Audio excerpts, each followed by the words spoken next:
comienzan a individualizarse dos conductos. Uno es el conducto de Wolff, miren ustedes, y otro es el conducto de Müller. El conducto de Wolff y el conducto de Müller se van a individualizar dependiendo de si aquel bebé tiene cromosomas XX o tiene cromosomas XY. Ustedes saben que si tiene cromosomas XX, ese próximo bebé va a ser mujer. Y si tiene cromosomas XY, ese bebé va a ser varón. Entonces, a partir de ese mensaje genético, si ustedes quieren, se van a ir desarrollando estos conductos o de Wolff o de Müller. Si ese bebé va a ser un varón, los conductos de Wolff, miren, van a ir desarrollando los órganos genitales externos. Si ese bebé va a ser mujer, los conductos de Müller van a ir desarrollando para que ese nuevo bebé sea mujer. Entonces, es muy importante que más o menos, es muy importante en la gestación de un bebé los cromosomas. Si aquellos son XX, si aquellos son XY, y dependiendo de ello, pues cualquiera de estos dos conductos va a ir madurando a genitales masculinos, los conductos de Wolff, a genitales femeninos, los conductos de Müller. ¿Ok? Como ustedes están viendo. Si han desarrollado para que ese niño sea un niño, sea varón, vamos a ir desarrollando los genitales externos. Los genitales externos, masculinos. En los genitales externos ustedes pueden ver como el perineo masculino se divide en dos triángulos que más o menos están claramente establecidos. Un triángulo, ¿dónde nacen los dos triángulos? En las tuberosidades isquiáticas del corteo caudal. Y a partir de esas tuberosidades isquiáticas, miren, el primer triángulo se dirige hacia la base de las bolsas escrotales. Este primer triángulo, el triángulo anterior, se llama triángulo urogenital. Y el triángulo posterior se llama triángulo anal, que va desde las tuberosidades isquiáticas hasta la parte posterior de la región anal. Entonces, en el varón podemos distinguir dos triángulos. Un triángulo urogenital en la parte anterior, un triángulo anal en la parte posterior, hablando del perineo, hablando de esta región que se llama perineo. ¿Okay? Bien, en esta figura les estoy mostrando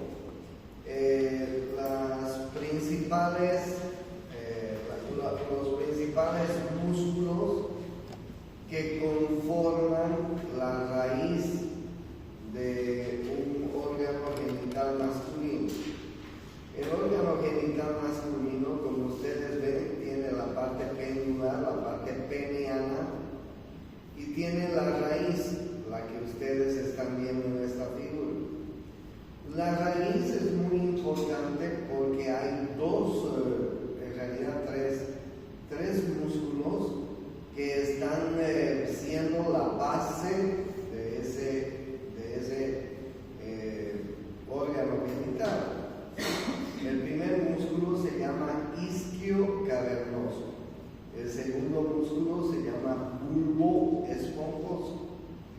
El tercer músculo se llama el músculo transverso superficial del perineo. ¿Ok? Aparte de los músculos que conforman el piso de la pelvis que les mostré hace un par de días. Entonces, estos tres músculos están formando la raíz de un pene, y eso es importante que conozcan porque no es solamente una parte pendular que tienen los varones, sino que hay una parte que está en la raíz y que está formada por dos músculos. Uno es el isquio cavernoso, otro es el bulbo esponjoso y otro el músculo transverso superficial del perineo. La mujer también tiene estos dos músculos porque la mujer tiene un pequeño pene que se llama clítoris, ¿sí? Y en el clítoris también les voy a mostrar el músculo isquio cavernoso, el músculo bulbo esponjoso y el músculo transverso superficial del perineo. Entonces miren ustedes que estos tres músculos son importantes porque van a formar la raíz del pene. Si yo les muestro un órgano genital masculino externo, yo les puedo decir que el órgano genital está cubierto por una cabeza que se llama glande, por un cuello que se llama surco balano prepucial y por el cuerpo y por la raíz. ¿Sí? ¿Cómo está conformada la raíz de ese órgano genital externo? Ustedes ya saben, hay tres músculos que conforman la raíz. ¿Cómo se llaman los tres músculos? Los isquiocavernosos, los bulboesponjosos y el transverso superficial del perineo. No se van a olvidar esos tres músculos que conforman la raíz de un pene. Entonces, cuando yo les muestro el pene, ustedes pueden ver ahí el músculo isquiocavernoso, el músculo bulboesponjoso, isquiocavernoso, bulboesponjoso y el músculo transverso superficial. Les estoy mostrando la cabeza del pene que se llama glande. Les estoy mostrando el cuello que se llama surco balano prepucial. Les estoy mostrando el cuerpo y les estoy mostrando la raíz.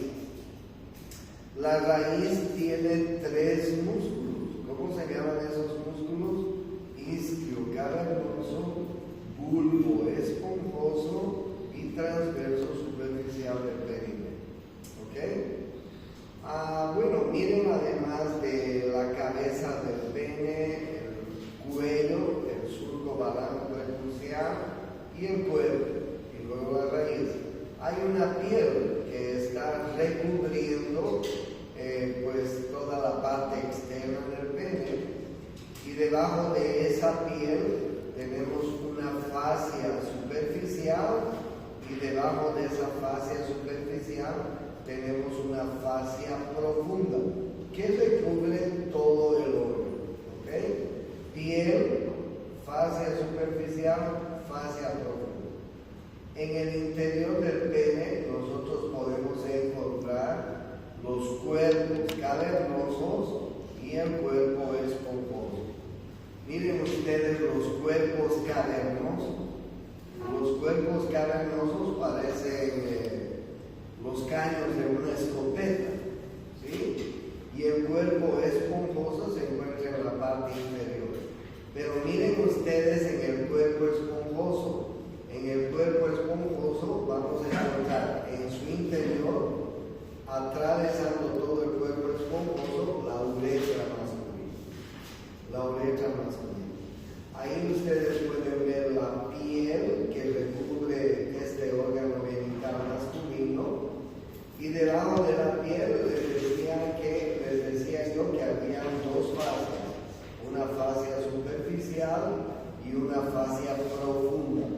que están envolviendo a los cuerpos cavernosos y al cuerpo esponjoso. Además, ustedes van a poder ver una serie de vasos sanguíneos súper importantes. Miren ustedes, aquí está la vena dorsal superficial del pene, aquí está la vena dorsal profunda del pene, ahí ustedes están viendo las arterias y nervios dorsales del pene, y aquí están viendo la arteria profunda del pene. ¿Sí? Miren ustedes algo muy interesante que ven. Ustedes están viendo los dos cuerpos cavernosos y el cuerpo esponjoso. ¿Qué son los cuerpos cavernosos en el órgano genital masculino? No solamente del ser humano, sino de los machos en todos los mamíferos. Son espacios lagunares venosos. Espacios lagunares venosos que tienen la propiedad de llenarse de sangre, porque como ustedes están viendo, hay una serie de vasos sanguíneos que se van a vasodilatar esos vasos sanguíneos y van a llenar de sangre estos espacios lagunares. Cuando un órgano genital va a tener una relación sexual, estos espacios lagunares se llenan de sangre. Se llenan de sangre para producir la erección, no solo en el ser humano, sino en todos los órganos genitales de los mamíferos. Qué interesante, ¿no? Ustedes saben que el sildenafil, el famoso Viagra, estaba siendo estudiado para mejorar el funcionamiento de los pulmones en los niños que nacían prematuros. Esa era la verdadera intención del sildenafil cuando lo estaban investigando, mejorar la función respiratoria de los pulmones en los niños prematuros. Pero al mismo tiempo que estaban haciendo la investigación en niños prematuros y tratando de mejorar su función respiratoria, ellos se dieron cuenta que en estos niños se producía erección. Además de mejorar la función respiratoria de sus pulmoncitos, se producía erección. Volcaron la investigación hacia la erección y se dieron cuenta que el sildenafil produce una vasodilatación de los vasos que tenemos los varones en el pene.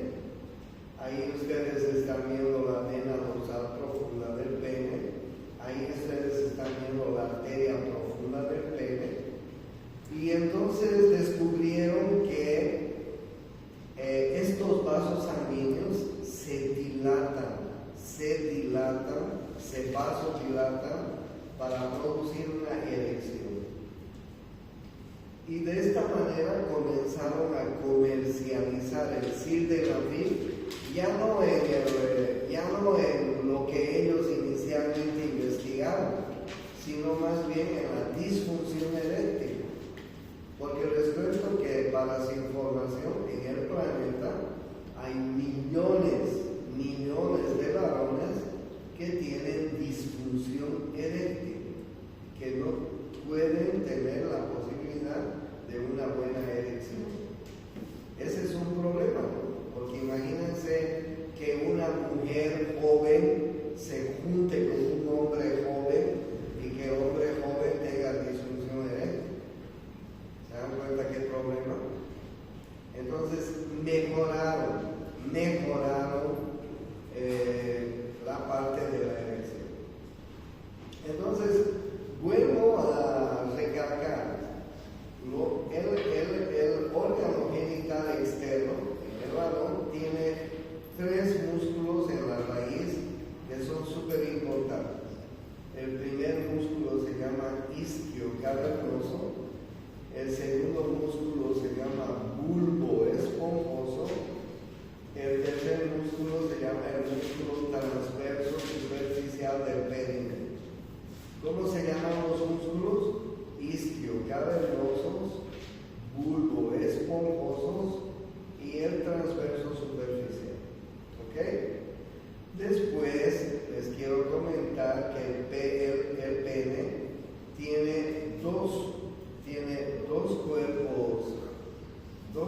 cuerpos cavernosos y un cuerpo esponjoso.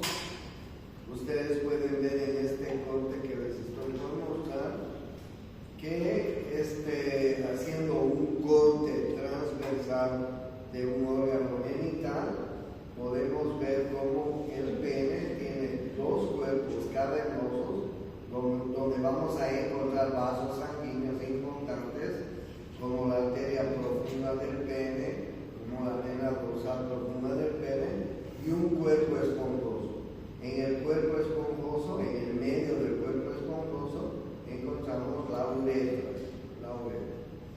Y les decía después que el pene tiene una cabeza, un cuerpo, una raíz. La cabeza se llama el glande, el cuello se llama el surco balano prepucial, el cuerpo y la raíz. En la raíz tenemos los músculos isquio cavernoso, bulbo esponjoso y transverso superficial. Luego tenemos una piel que recubre en muchas ocasiones el glande, ¿no? Que recubre el glande y se llama prepucio. Esta piel que recubre el glande y que a veces en los niños está muy desarrollada, digamos, ¿no? Este prepucio está muy desarrollado y en los niños recién nacidos incluso llega a tapar el orificio externo de la uretra. Entonces, en muchas ocasiones, ese prepucio, esa piel redundante que recubre la cabeza del pene, es eliminado quirúrgicamente. En algunas religiones lo eliminan por una cuestión religiosa. Los judíos, ustedes saben que eliminan el prepucio, es decir, la parte de la piel que recubre el glande. ¿Cómo se llama esa cirugía? Circuncisión. Ustedes saben que los judíos hacen la circuncisión por una cuestión de orden religioso. Pero normalmente los que no somos judíos hacemos la circuncisión cuando el prepucio está demasiado crecido, recubre totalmente el glande y es más, incluso hasta tapa el orificio externo de la uretra. Los pobres niños tienen mucha inflamación en esa región, no pueden orinar bien, les arde y les duele al orinar, y entonces la mejor indicación es hacer circuncisión. Dicen también que al circuncidar nosotros eliminamos la secreción que tenemos en esta región los varones, en el cuello, en el surco balano prepucial. Hay unas glándulas que con el tiempo se convierten en glándulas cancerígenas, porque la secreción que se va acumulando se hace cancerígena. O sea, desde el punto de vista higiénico, si vale el término, es mejor tener una pareja circuncidada que una pareja no circuncidada. ¿Me entienden? Bien. Entonces, miren, aquí han hecho este dibujo muy bonito donde podemos ver el cuerpo esponjoso y los cuerpos cavernosos del pene. ¿Sí? Ustedes saben que en el cuerpo esponjoso va a estar a medio la uretra y en los cuerpos cavernosos van a estar esos espacios lacunares que les estaba comentando, que para que se produzca una erección se va a suturar. ¿Ya? Bien, entonces, ¿cómo empieza y dónde empiezan los órganos genitales? Miren ustedes, acuérdense que si es varón, a partir de los conductos de Wolf se van a desarrollar en órganos genitales masculinos. Si es mujer, a partir de los órganos de Müller se va a desarrollar desarrollar órganos genitales femeninos. Esto sucede a las 2 semanas de embarazo. Ya hacia la tercera, cuarta semana de embarazo, ya se sabe el sexo de ese nuevo ser. Si va a ser varón o si va a ser mujer. ¿Ok? Porque ya se están desarrollando. Entonces miren ustedes, a las 8 semanas de embarazo, a partir del mesonefros, se han formado las gónadas. Las gónadas. En el caso del varón, estas gónadas van a ser masculinas. Miren ustedes cómo hacia las 11 semanas las gónadas masculinas ya están individualizadas, es decir, los testículos. Hacia los 4 meses lunares tenemos testículos bien formados y hacia los 8 meses lunares, casi al final del embarazo, los testículos han descendido a las bolsas escrotales. ¿Ok? Y es ahí donde se van a quedar. Ustedes saben que los testículos tienen que estar en las bolsas escrotales por una cuestión de refrigeración, ¿no? Porque las bolsas escrotales tienen medio grado menos de la temperatura basal del cuerpo. Por eso es que los testículos se encuentran en las bolsas escrotales, porque tienen que estar refrigerados para su funcionamiento. Tengan en cuenta eso. Bien, las bolsas escrotales, o la bolsa escrotal, mejor dicho, miren ustedes, es una sola, dividida por un tabique. Ahí están viendo el tabique que divide la bolsa escrotal en dos. Ese tabique se llama el septo del escroto, de la bolsa escrotal. Ustedes pueden apreciar en esta figura cómo la bolsa escrotal está protegiendo al testículo, ¿sí?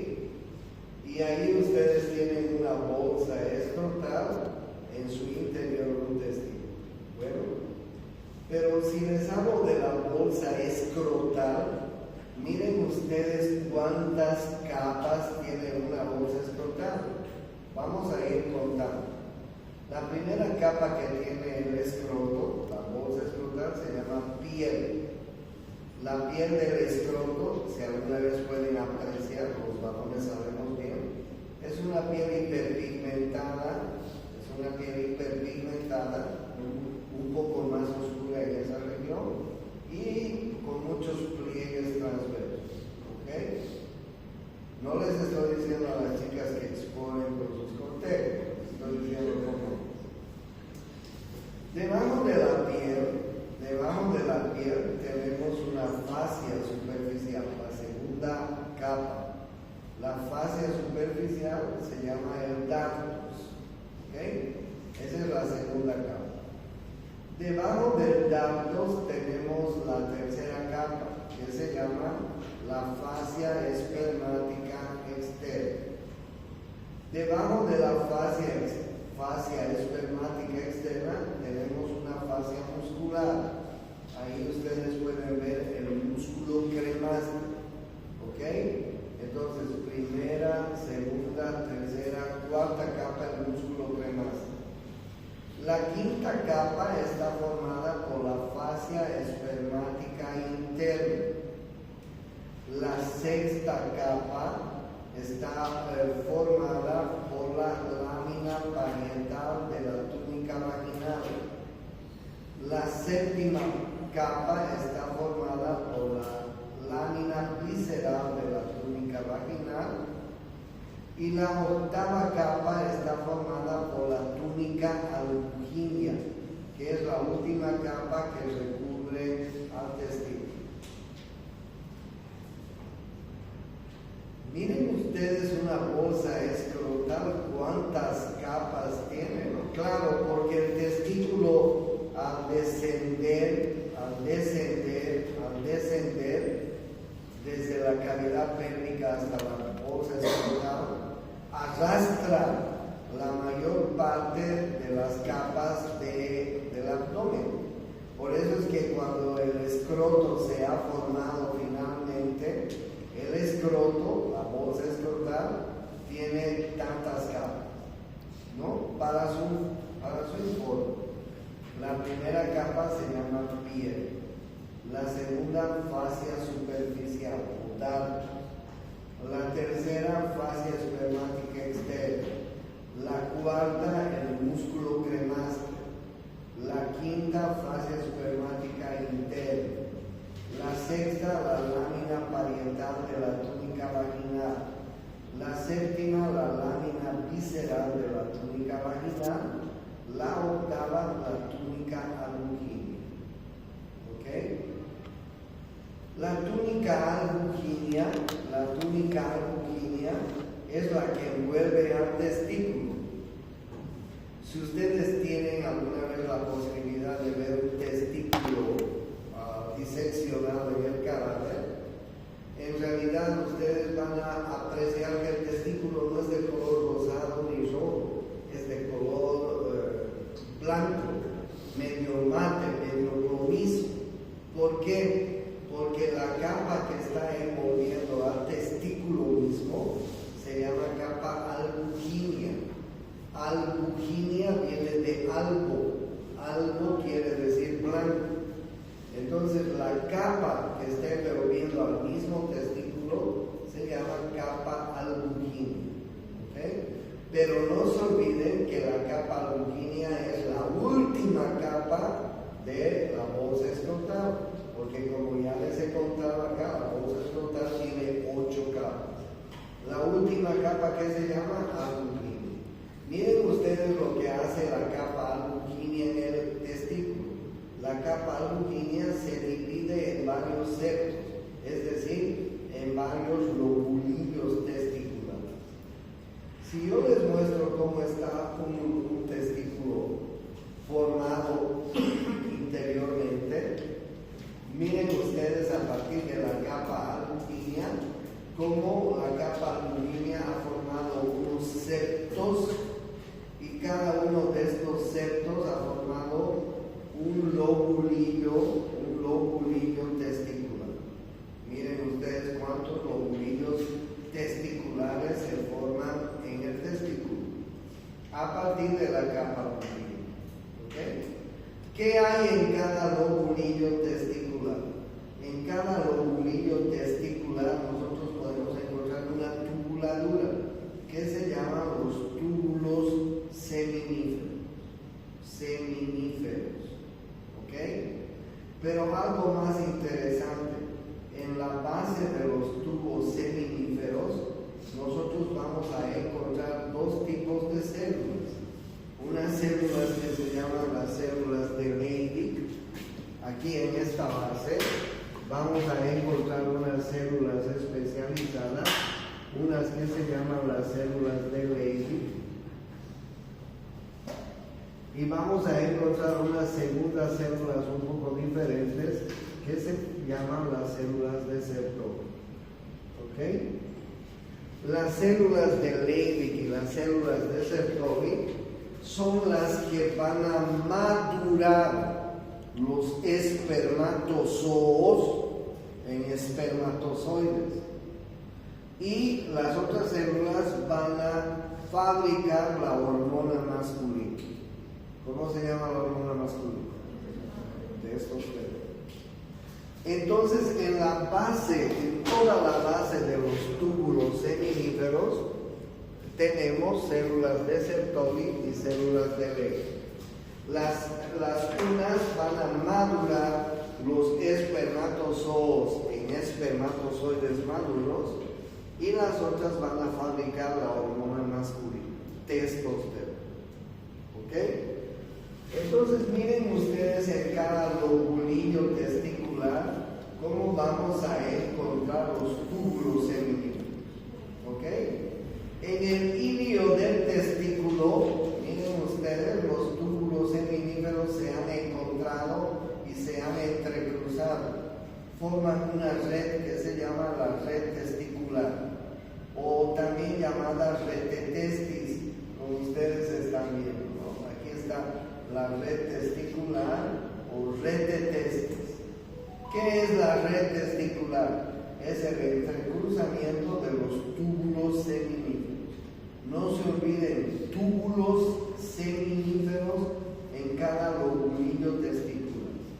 Los túbulos seminíferos en el hilio del testículo se entrecruzan y forman la red testicular, red de testis, así se llama. A partir de la red de testis nacen unos conductillos que se llaman los conductillos eferentes. Miren ustedes, aproximadamente dicen que hay entre 15 a 20 conductillos eferentes.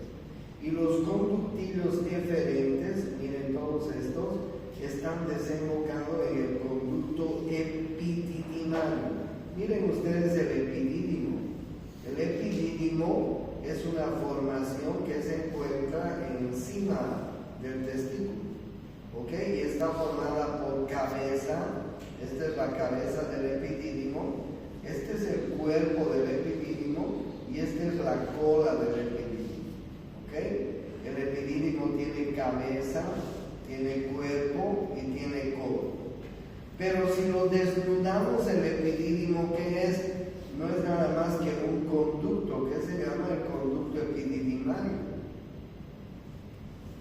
O sea, hasta ahora solamente estamos viendo conductos. Miren ustedes, ¿cómo se llaman estos conductos? Túbulos seminíferos. ¿Cómo se llama el entrecruzamiento de los túbulos seminíferos? Red testicular. A partir de la red testicular parten unos conductillos que se llaman conductillos eferentes. Los conductillos eferentes están desembocando en el conducto epididymal. El conducto epididymario forma el epidídimo. El epidídimo está formado por una cabeza, por un cuerpo y una cola. Y a partir de la cola del epidídimo se continúa con el conducto deferente. ¿Ok? Con el conducto deferente. Voy a tratar de mostrar cómo está formado entonces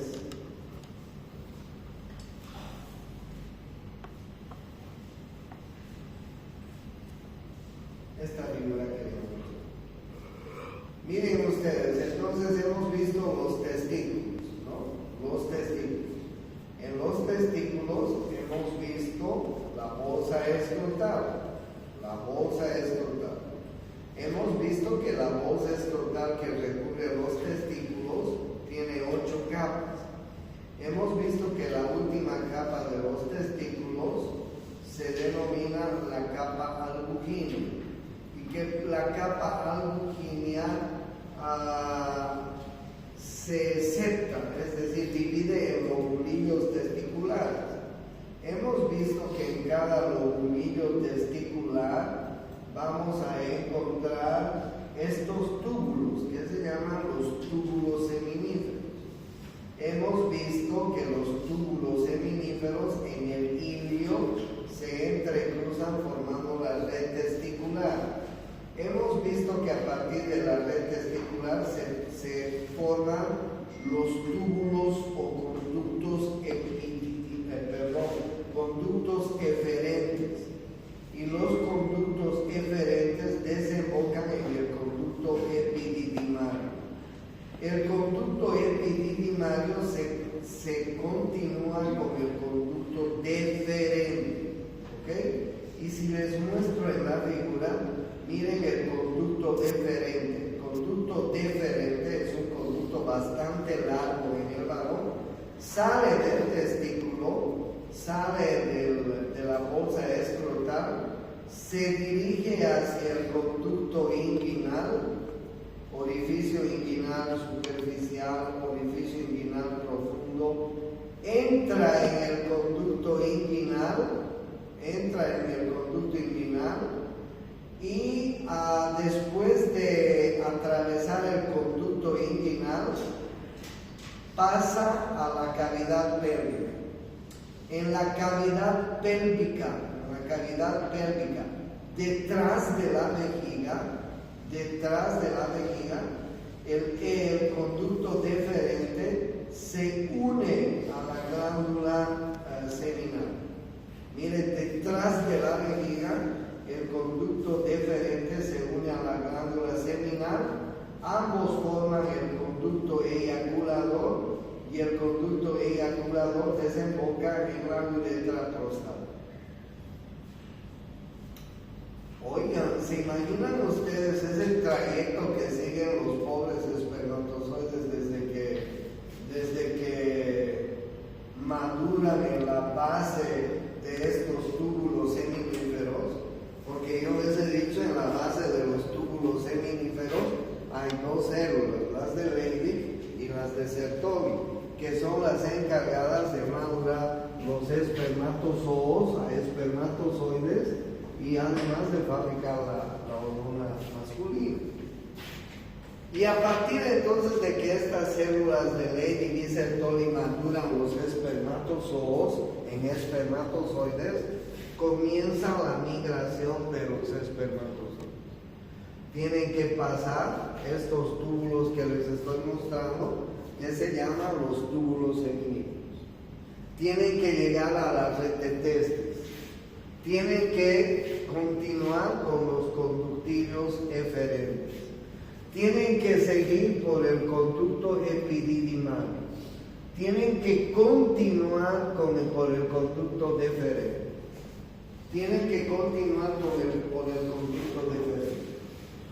El conducto deferente tiene un trayecto bastante largo, 35 a 40 centímetros mide el conducto deferente. El conducto deferente, miren ustedes, sale del testículo, atraviesa el conducto inguinal, se mete en la pelvis y detrás de la pelvis el conducto deferente recién se encuentra con la glándula seminal, la que fabrica semen, y forman el conducto eyaculador. El conducto eyaculador desemboca en la uretra prostática. Y a partir de la uretra prostática, bueno, ahí ya los espermatozoides se han unido a la secreción de la glándula seminal y de la próstata. Y ya tienen un líquido que los va a acompañar hacia adelante. Pero a partir de ahí, el espermatozoide todavía tiene que atravesar la uretra esponjosa, eyacular, atravesar toda la vagina, todo el útero, parte de la trompa, para ir a encontrar al óvulo. ¿Se imaginan ese recorrido que tiene el espermatozoide para ir a fecundar a un óvulo? Es un recorrido muy largo. Entonces, bien, les estaba mostrando cómo está conformado los órganos genitales masculinos, cómo está conformado el testículo, cómo la capa albuginea divide al testículo en lobulillos testiculares, cómo en cada lobulillo testicular vamos a encontrar los túbulos seminíferos. Ya saben que en la base de los túbulos seminíferos vamos a encontrar células de Leydig y células de Sertoli, que son encargadas de madurar espermatozoos y fabricar testosterona. ¿Saben ustedes que los túbulos seminíferos se entrecruzan en el hilio del testículo, forman la red testicular? ¿Saben que a partir de la red testicular se forman los conductillos eferentes? Ahí están los conductillos eferentes, los cuales desembocan en el conducto epididymario. Ahí está el conducto epididymario, formando el epidídimo encima del testículo. El epidídimo está formado por una cabeza, un cuerpo y una cola. Pero en realidad, si lo desnudamos al epidídimo, no es nada más que un conducto que se llama conducto epididimiario. El conducto epididimiario se continúa con el conducto deferente. Y como les he mostrado en esta figura, el conducto deferente es un conducto bastante largo que abandona el escroto, se introduce en el conducto inguinal, ¿sí? Sale del conducto inguinal y se va a ir a la parte posterior de la vejiga. En la parte posterior de la vejiga, no tiene nada que ver con la vejiga, más que vecindad. En la parte posterior de la vejiga, el conducto deferente se va a encontrar con la glándula seminal y van a formar el conducto eyaculador. Y el conducto eyaculador desemboca en la uretra prostática. ¿Me entienden? Ahora bien, si yo les muestro un poco más arriba, miren ustedes, este es el conducto deferente. Este es el conducto deferente que en la parte final se dilata un poco y forma la ampolla del conducto deferente. Y miren cómo el conducto deferente y la ampolla se encuentran con la glándula seminal. La glándula seminal y el conducto deferente forman un conducto que se llama el conducto eyaculador. El conducto eyaculador está desembocando en la uretra prostática. Ahí ustedes tienen la próstata. La próstata que está formado por dos lobulillos. Miren ustedes, ahí está la próstata, formado por dos lobulillos prostáticos, uno derecho y uno izquierdo, unidos por un puente. Miren ustedes cómo en cada lobulillo prostático vamos a encontrar una serie de glándulas prostáticas. ¿Ok? La próstata desemboca en la uretra prostática. Ahí ustedes tienen la próstata. ¿Ok? ¿Cómo desemboca la próstata en la uretra prostática? Miren, voy a aumentar esto de tamaño para que ustedes vean. En la uretra prostática hay un pequeño promontorio, ustedes están viendo, que se llama el utrículo prostático. ¿Ok? En el utrículo prostático va a desembocar, el promontorio se llama colículo seminal. Y en el colículo seminal va a desembocar el principal conducto de la próstata, que se llama el utrículo prostático. Y a los costados del utrículo prostático va a haber una serie de orificios que van a ir desembocando conductos prostáticos. Miren ustedes, los orificios del conducto prostático. ¿Cómo se llama el promontorio que está en la uretra prostática? Se llama colículo seminal. En el medio del colículo seminal vamos a encontrar el utrículo prostático. Y hacia los lados vamos a encontrar los orificios de los conductos prostáticos. Y debajo del utrículo prostático vamos a encontrar los dos pequeños orificios de los conductos eyaculadores. ¿Cómo se han formado el conducto eyaculador derecho y el conducto eyaculador izquierdo? ¿Cómo se han formado? Se han formado así. El conducto deferente se ha unido con la glándula seminal y han formado el conducto eyaculador en el lado derecho y en el lado izquierdo. Estos conductos eyaculadores están desembocando en la uretra prostática. ¿Qué están transportando los conductos eyaculadores? ¿Qué están transportando los conductos eyaculadores? Están transportando líquido seminal, porque la glándula seminal ha fabricado líquido seminal. Ese líquido seminal se ha mezclado con el líquido prostático, que fabrica la próstata, y juntos van a formar el semen. ¿Ok? Entonces, de esta manera están desembocando los conductos prostáticos, el utrículo prostático y los conductos eyaculadores. ¿En cuál uretra? En la uretra prostática. ¿Cuánto mide la uretra prostática? Aproximadamente 4 centímetros. 3.5, ese es su promedio. Miren, este es el lóbulo derecho de la próstata, este es el lóbulo izquierdo de la próstata. ¿Ok?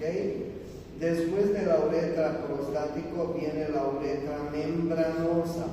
La uretra membranosa que mide más o menos 1.5 centímetros. Y después de la uretra membranosa viene la uretra esponjosa. La uretra esponjosa que se divide en dos porciones, en la porción bulbosa y en la porción pendular o peniana. ¿Ok? La porción bulbosa mide aproximadamente unos 4 a 5 centímetros. Miren, ahí están ustedes viendo los músculos isquiocavernosos bulboesponjoso que son la raíz del pene. Ahí están viendo el músculo isquiocavernoso y ahí están viendo el bulbo esponjoso. Esa se llama la porción bulbosa del pene, de la raíz del pene. Mide unos 5 centímetros. Entonces, miren ustedes, ¿cuánto mide la uretra prostática? Digamos 4 centímetros. ¿Cuánto mide la uretra membranosa? Digamos 1.5 centímetros. Ya son 5.5. ¿Cuánto mide la porción bulbosa de la uretra? Unos 4 a 5 centímetros. O sea, ya son ¿cuántos? 9 centímetros. ¿Y cuánto mide la uretra peniana? Pues dependiendo, ¿no? La uretra peniana mide entre 8 a 15 centímetros. 8 centímetros cuando el pene es flácido, unos 15 centímetros cuando el pene es erecto.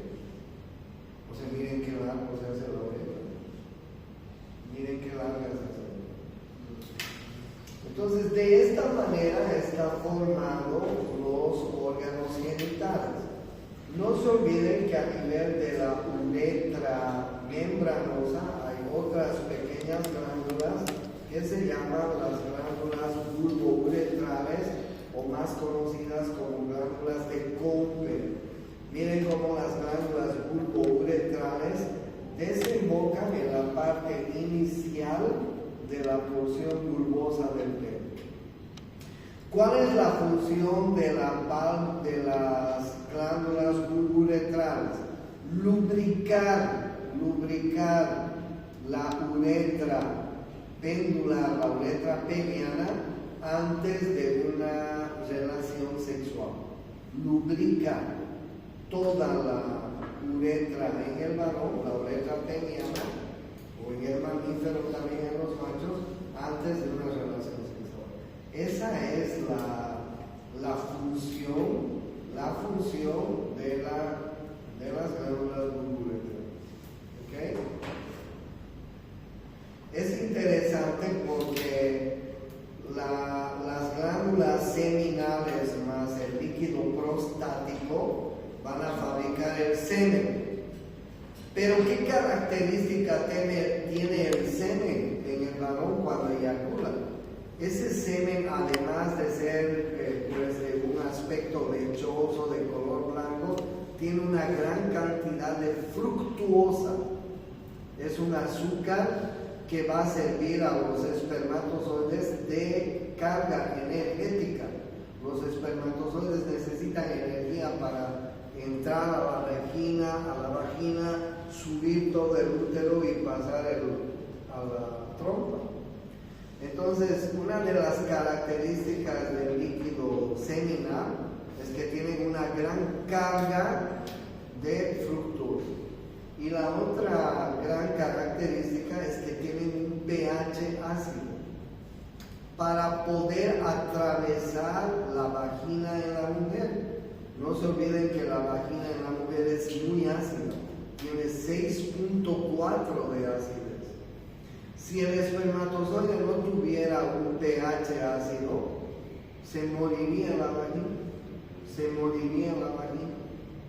Pero como el líquido prostático le está dando un pH ácido a ese líquido seminal, fácilmente los espermatozoides pueden atravesar la vagina. Si no tuvieran ese pH vaginal, el líquido seminal, se moriría no llegaría ningún espermatozoide al útero menos a la trompa. No habría ningún espermatozoide que lo fecunde al óvulo. Pero es muy interesante la fisiología de la glándula seminal y del líquido prostático para que el espermatozoide pueda migrar hacia donde tiene que migrar. ¿Okay? Bien, de esta manera está conformado entonces el aparato reproductor masculino. La próxima semana les voy a dar el aparato reproductor femenino y además